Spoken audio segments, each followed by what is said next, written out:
The rolling hills are calling out, it's grander than a dream. I see the wee folk dancing and there's music in the morn. My heart it is awaking up, it's like I've just been born. So lift me up and twirl me round and set me on a star. Call me by my holy name, for God is what I are. It's emeralds and clover fields as far as I can see. Life on earth is paradise, I'm happy as can be. Oh la la la la la la la la la la la la. La la la la la la la la la la la la la. I've had it with the downs and outs, I've had it with the pains. I'm telling them to just be gone, get out and go away. Away, away, away, away, away, away, away. Have a great morning, everybody. Great song. Thank you so much, Matthew. Well, today we're going to be talking about a subject that is very near and dear to the minds and hearts of all of us, and that is, how do we know what we know? How do we advance and know that we're in an evolutionary path that leads to greater and greater wholeness? How do we know? And where does knowledge come from? Now, we might not have been phrasing those questions in exactly the same way, but it often comes up. I hear people asking in counseling all the time and in conversation, what is the key to growth? How do I know that I'm moving forward in my quest for greater and greater spiritual awareness? How do I know who I am? How do I know what is mine to do? And so we'll tackle some of that today, and I think we'll come up with some very, very interesting responses. I'd like to begin with a quote by Michelangelo, who of course was an esteemed artist and sculptor, and when he was asked what inspired him to sculpt the famous statue of David, he said, well, I just cut everything out of the stone that wasn't David. Aha. So David was there all the time. But where? Was it in our 5 sense world? Of course not. There was a huge block of stone. Where was it? Well, obviously, it was in the mind of Michelangelo. That's where he first saw it. And when he looked at that block of stone, he saw David. Maybe not the finished product, probably not the finished product, but he had enough knowledge inside of him and enough self-confidence in his ability to find David in that stone that the question, can I do this? If it did come up, it was only a brief dark night of the soul, because he kept on doing it, and the finished product shows us that he knew all the time that David was in there. So again, how do we know who we really are? Where is the source of wisdom that can assure us that we're on the right track to discovering that answer?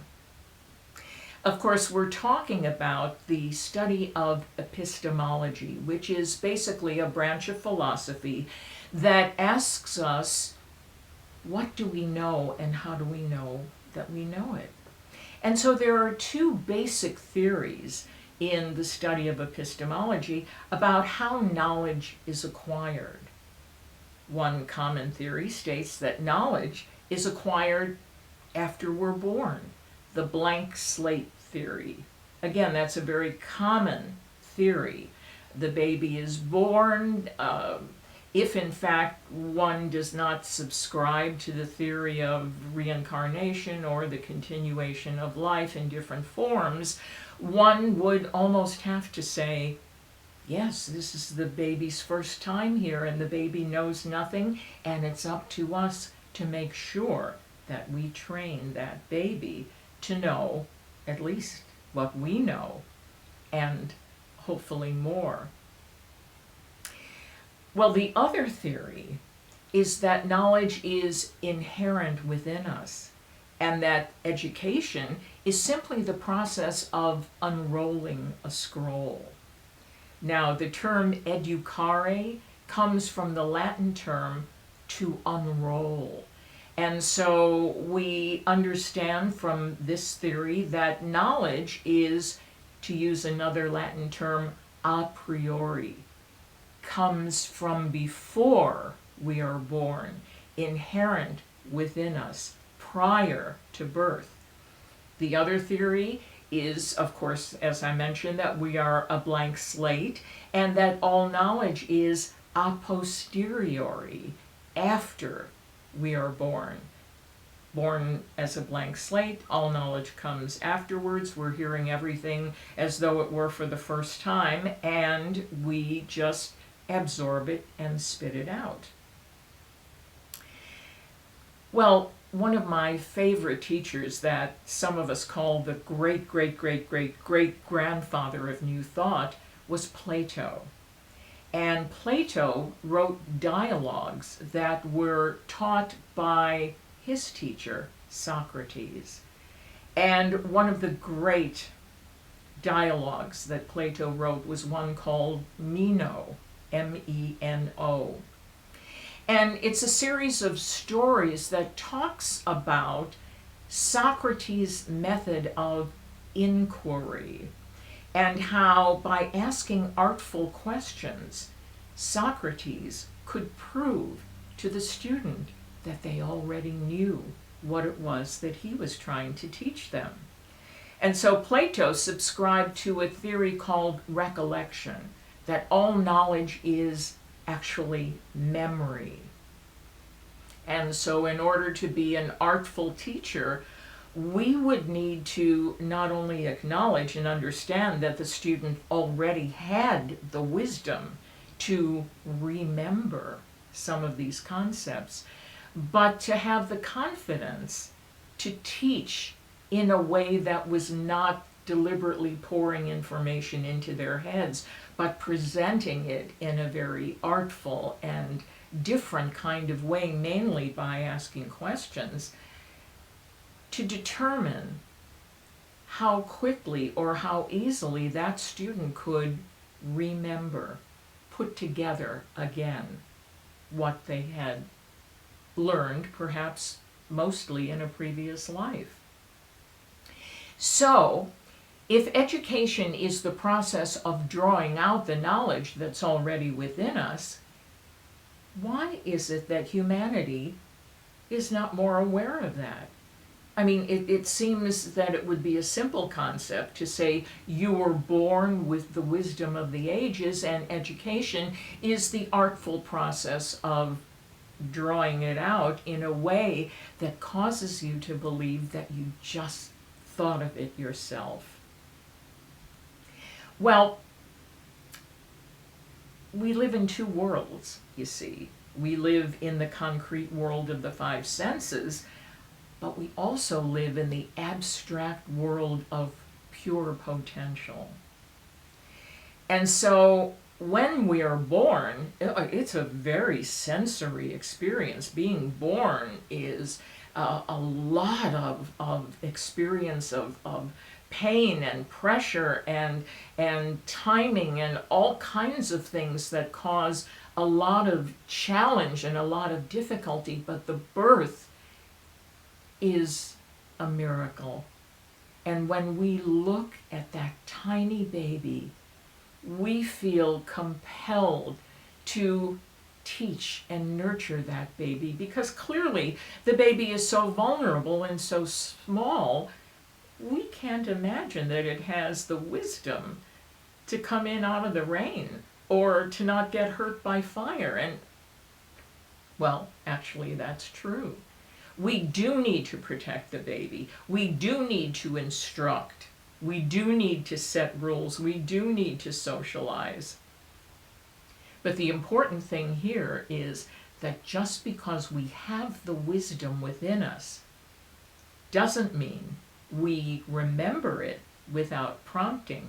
Yes, the baby has all of that a priori knowledge, the knowledge that it came with, the wisdom of the ages, but discovering what it is and how to put it together with other ideas is the job of the parent or the caregiver, the teachers. The important thing to keep in mind is that teaching is a process of helping the child or student become aware of his or her ability to make sense and order out of that which they already know in consciousness, rather than believing that the student is hearing ideas for the first time or has no reference point inside of them with which to draw conclusions. For example, a friend of mine told me a story that happened when she was between 7 and 8 years of age. Her mother, who was a devout Christian Scientist, and those are the individuals who believe that all is mind. Her mother sent her on a train by herself from California to New York. She gave her a note to give to the conductors on the train, but otherwise she was by herself with 3 or 4 days on a cross-country train trip in those years to the opposite coast, all by herself. Well, my friend was traumatized by that experience, and years later she asked her mother what she was thinking when she put her 7 or 8-year-old child on the train for several days all by herself. And her mother was quite honestly surprised at the question. And she answered, "Well, you knew the prayer for protection." Now here was a mother who understood that the child had knowledge and knew inside of herself what to do and how to do it. Where she made her mistake was she did not take into account the evolution from a baby to a child and all of the emotional components and all of the vast information that has to find some order and some understanding. And those are things that happen with time, because we are a combination of having knowledge within us and also seeing to it that that knowledge is brought forth.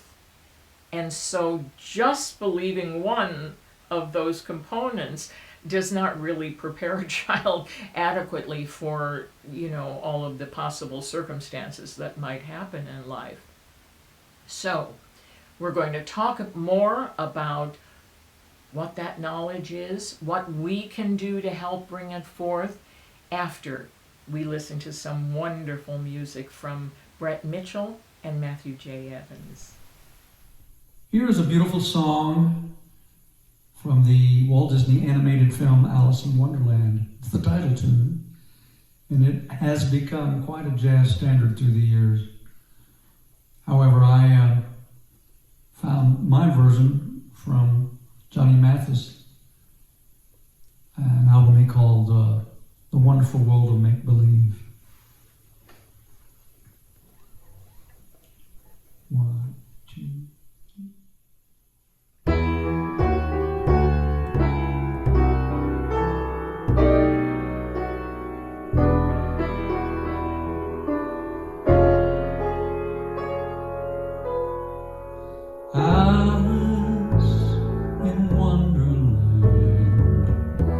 How do you get to Wonderland?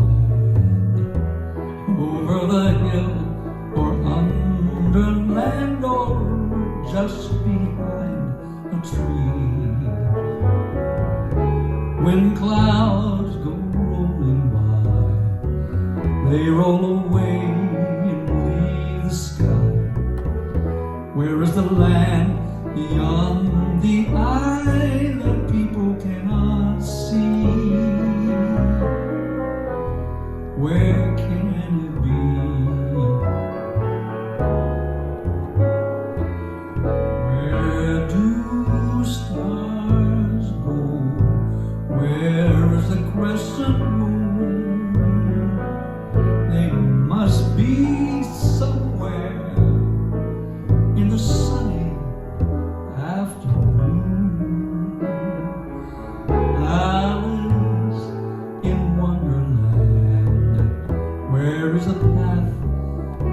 Wonderland. Over the hill, or here or there, I wonder where.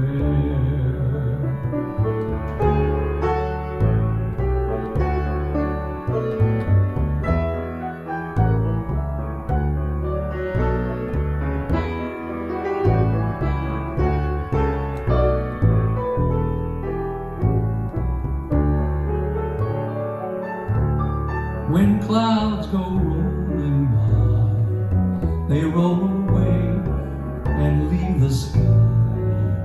Where is the land beyond the eye that people cannot see? Where can it be?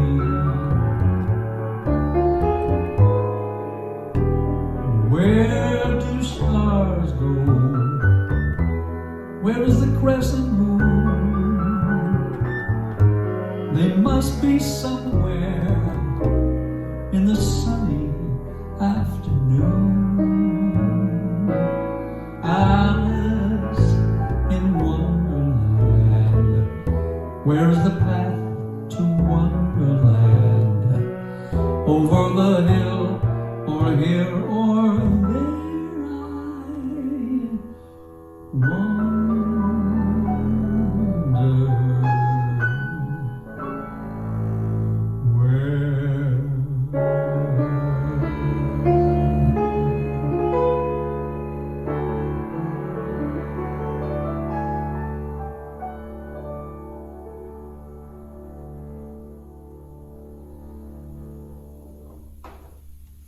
I wonder where. Alice in Wonderland. Wonderful film. 1951. Go to your local theater, you'll find it. Maybe. Or it's on streaming. Thank you so much, Brett Mitchell and Matthew J. Evans. What a lovely song, and quite a lot of symbolism in relation to what we're talking about today. So, we believe in unity and new thought that our knowledge is a priori, which means that it comes in with us, that we had it before we were born, we will have it once we pass through this life. The knowledge is there. Some call it the collective unconscious or the collective consciousness. Some call it the Akashic records. Whatever we call it, depending on our own specific discipline. It's the wisdom of the ages that is here in the atmosphere, here, all around us. And that's why, in order to have a prosperity consciousness, we need to know that what it is that we are seeking has already been found. And that's how we bring the Spirit of God closer than trying to talk to an anthropomorphic being somewhere in the heavens. The kingdom of heaven is within us, and all knowledge is available to us. The question is how to be open and receptive so that we draw it to us and are able to understand it. I just want to say one thing that probably should be said later, but since I'm thinking of it right now, it is really, really important for us to understand that acquiring this knowledge is something that's already been given to us. We are born with it, this wisdom. But understanding it is a process. So when we blame ourselves or feel a sense of shame, when we say, I knew that, I've known that before, why is it that I just realized it? Because that part of our learning from Echikari, unrolling the scroll, that part of unrolling the scroll is a process. It's a process. And yes, we knew it in the sense that the information is familiar to us, but no, we didn't know it in terms of how to put it together and make practical use of it. So that is the process, and we cultivate that, of course, through prayer, meditation, and so many other forms of study. We'll get more into that later. What is our responsibility as spiritual beings having a human experience? How do we balance what it is we already know with a humble and inquiring mind, open and receptive to learning? Well, the first thing that we need to equip ourselves with is to understand the importance of self-knowledge. Many years ago, I had a student come to me and say, "Why do you stress self-knowledge? Isn't our goal to have knowledge of God?" And I said, well, in Unity and New Thought, we believe that God is wisdom. God is unconditional love, not a person who has these things and can impart them to others. But God is, and God represents all of the attributes that each of us has. The way to know God is to know ourselves. We are the microcosm of the great macrocosm. So self-knowledge, with a little s meaning ego and the big S meaning the divine I am, this is never to be ignored. Quite honestly, it's one of the most important tools. The ability to not get stuck in saying, this is who I am. I can't tell you how many songs were written in, 60s through the 80s, 90s. I gotta be free, I gotta be me. I am what I am who I am, I'm not you, you're not me, I'm myself, I can be whatever I need to be because I know who I am, and you can't tell me what to do, is basically not what the songs intended, but it's a kind of a result in the 80s, which was called the me generation. We were all going around saying, this is who I am. Don't tell me who I am. I know who I am, which is really interesting because there are times when people around us can see things that we can't see in ourselves because we put down the veil of denial. We have great insecurity because most of the time our teachers and our parents, our caregivers, tell us growing up, you don't know this. You gotta know this. You don't know. This is what you need to know. And so we develop this sense of insecurity, and it is only the greatest of teachers who can approach a student with the respect that they have what they need to know. They just need to know how to put it together, and they also need to follow their passion because their passion will dictate what it is that they will be happiest doing in the world. So as teachers, we need to stress the fact that they have within them what they need to know, and two, don't cross the street with your eyes closed because you don't know it now, which is not a put down, it's just an identification of the process. So with self-knowledge, we have the incredible opportunity to say, this is who I believe myself to be right at this moment.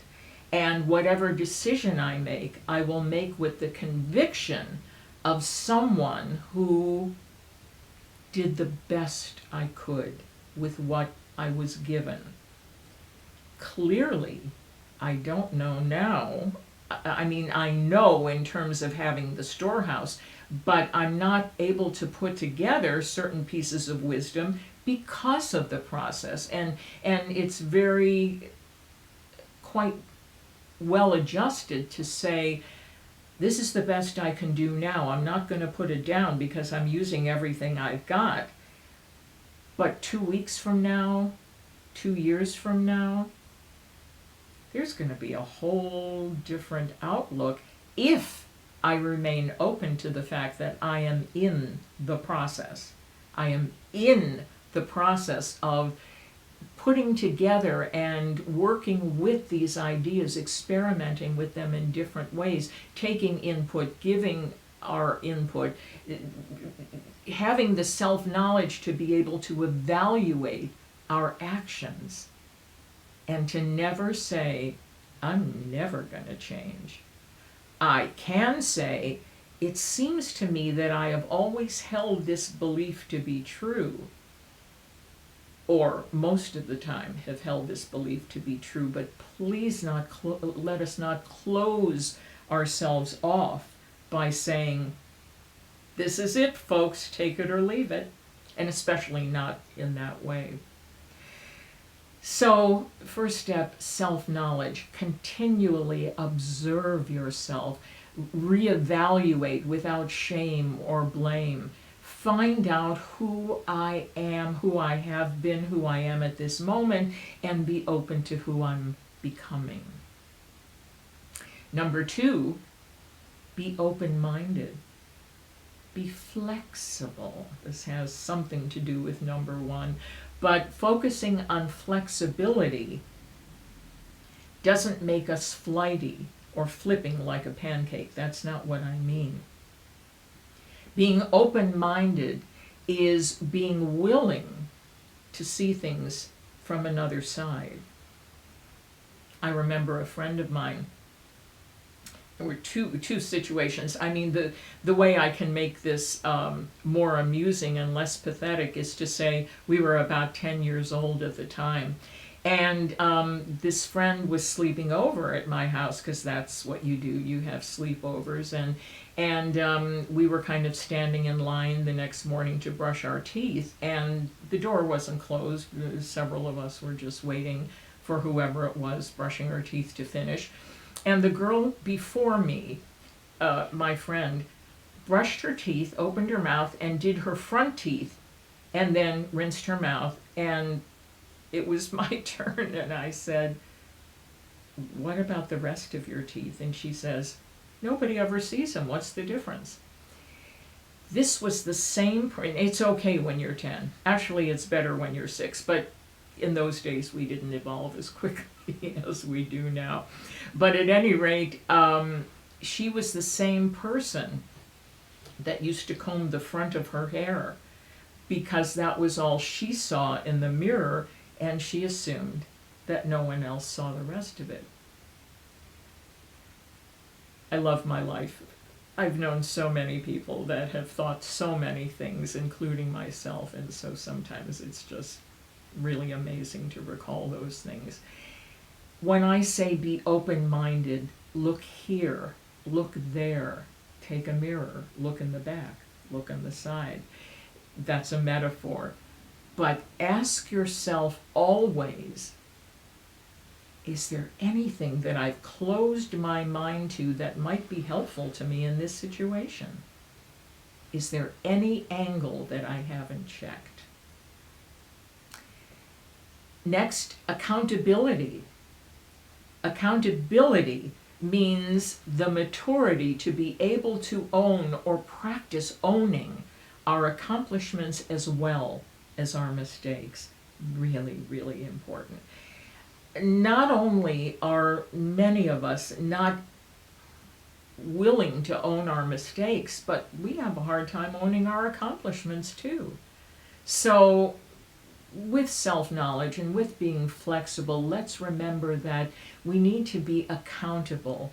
What I did was very helpful in this situation. I'll write it down and be sure to do it again sometime. I made a mistake in this situation. It did not turn out the way I wanted it to. I'll write this down too, so that I'm mindful of not to approach a similar situation in the same way without really taking stock of what I'm doing.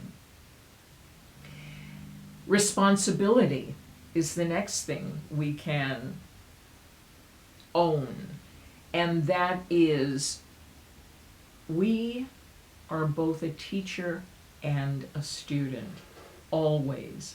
We teach people by our actions.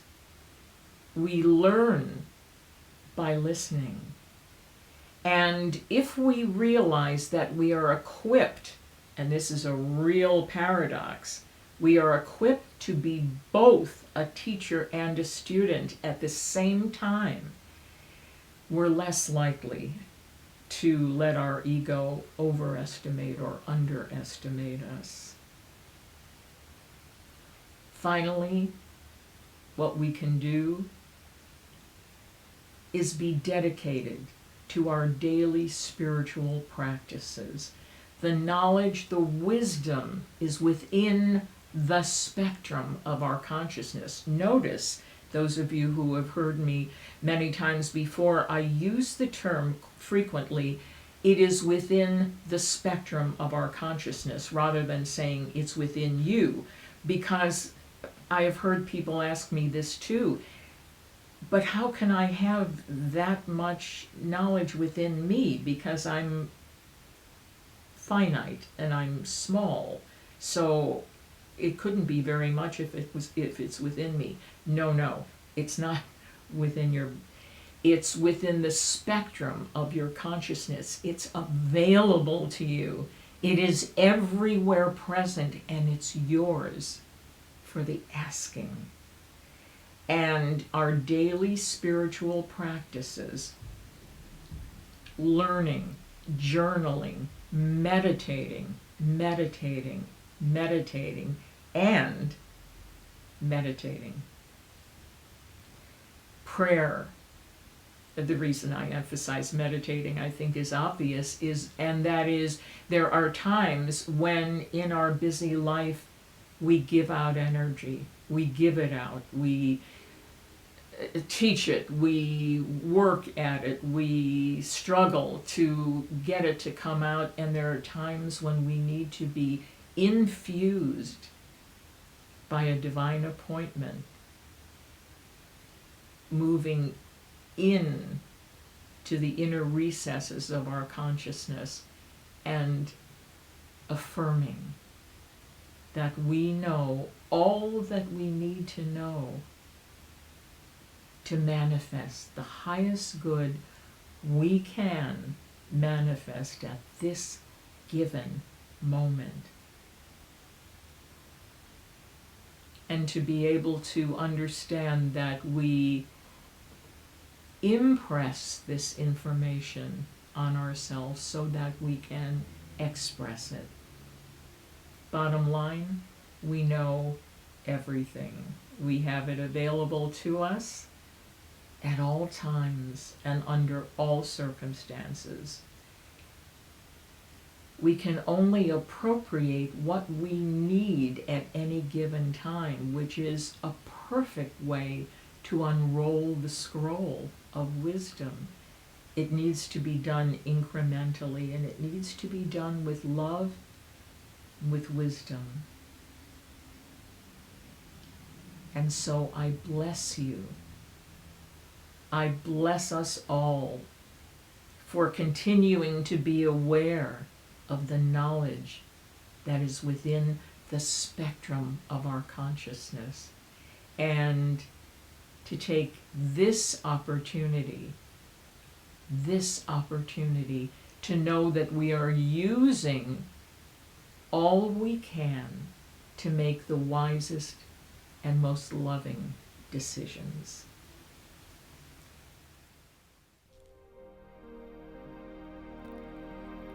Take a deep breath and relax now as we move gently into our time of inner contemplation, meditation, and integration of today's message. Let us affirm, I am self-knowledgeable. I observe myself without shame or blame. I am open to new insights and more sophisticated observations. so that I am in charge of my choices.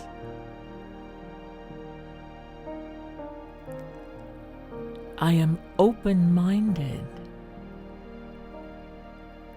I consider all possibilities before making decisions.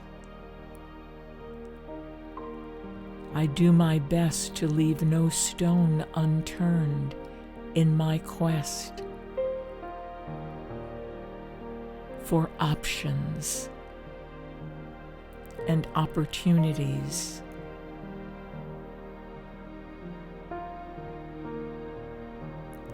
I am accountable for my actions.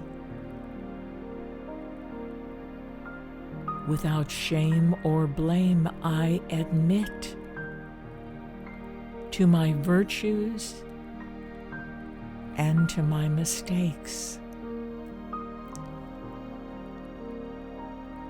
I am accountable and aware of what I do and why I do it.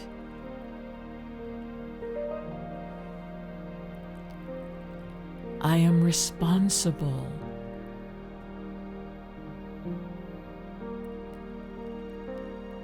I know what it is that I have done and will admit to it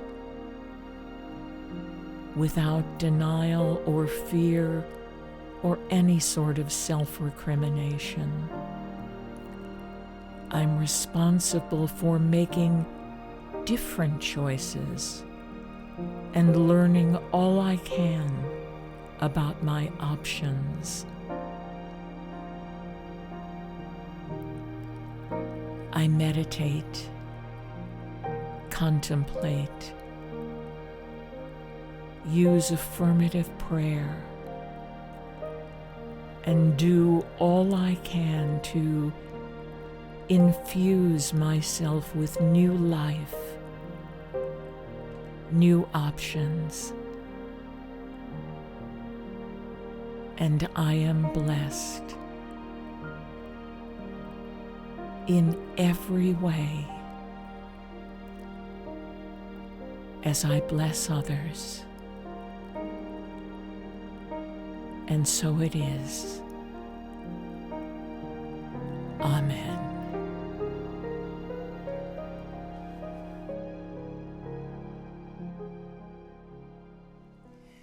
It's time in our service to bless the tithes that you would share with Unity of San Luis Obispo. And I would like to remind you, please go to our website, unityslow.com.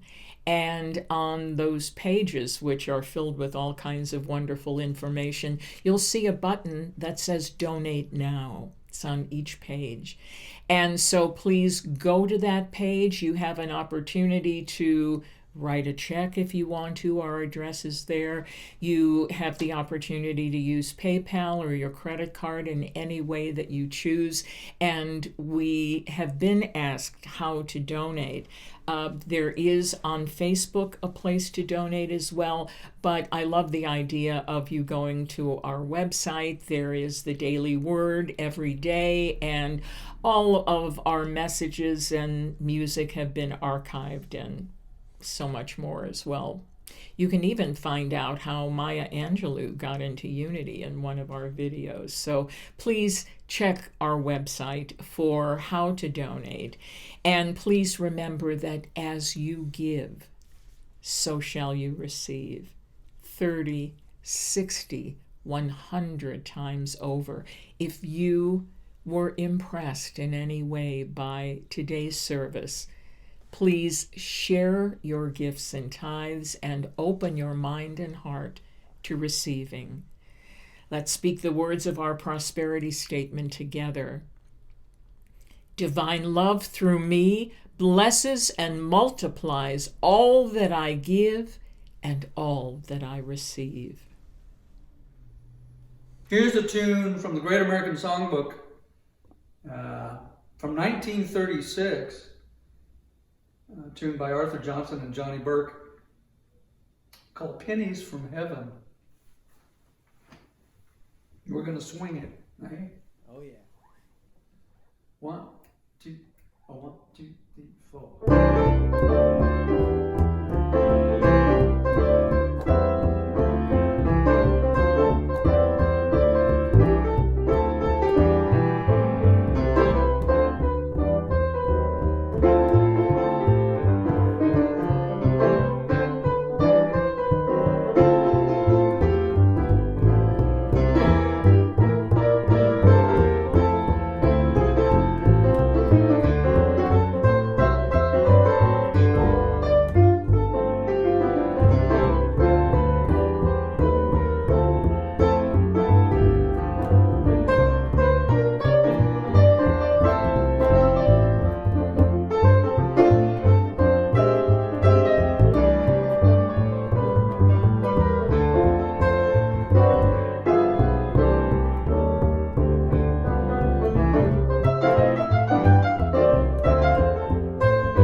Pennies from heaven. We're going to get some pennies from heaven. It'll be raining any day now. Oh, we love that. As much rain as possible, right? Thank you so much, Brett Mitchell and Matthew J. Evans, for another wonderful, wonderful rendition of one of my favorite classic songs. And so, yes, let us affirm divine order in the weather conditions, and it certainly can rain water as well as pennies or anything that we desire and affirm. Let's sing our peace song, shall we?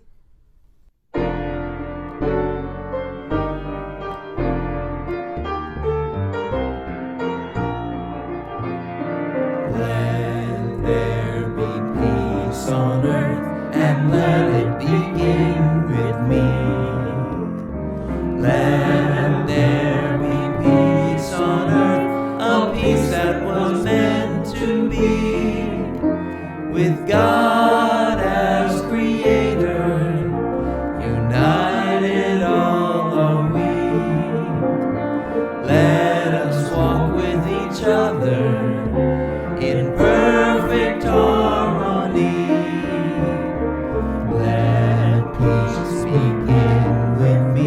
Let this be the moment now. With every breath